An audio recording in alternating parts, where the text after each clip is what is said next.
біздің белгілі ақынымыз. Өте ұзақ жазылған, меніңше оны өте қысқартты. Екінші, біз осыны айтпаймыз, осы жерде ғана айтамыз да, хатқа түспейді. Меніңше президент біздің қазақты барлық жерде қазақтың атын сөйлейді, жазу керек. Президент қазақша сөйлеу керек. Екінші, жаңа заң туралы айтылады. Барларымыз орысша сөйлемесін, заңында орысша қабылданады, сосын сұрақтан аударылады. Заң тек қана қазақша қабылдану керек.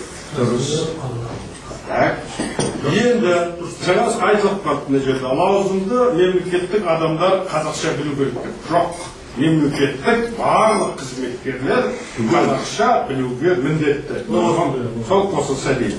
Сосын жаңа ақсақал айтып кетті жерде. 2013 жылға бізде бағдарлама бар. Бүкіл облыстардың Тайваньға шама өтетін.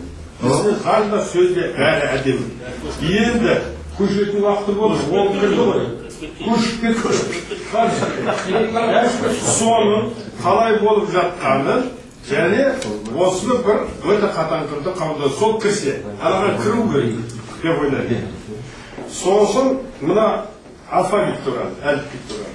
Бұл енді қазір қиын сияқты, бірақ біздің шарамыз болмайды. Бұған біз кіреміз.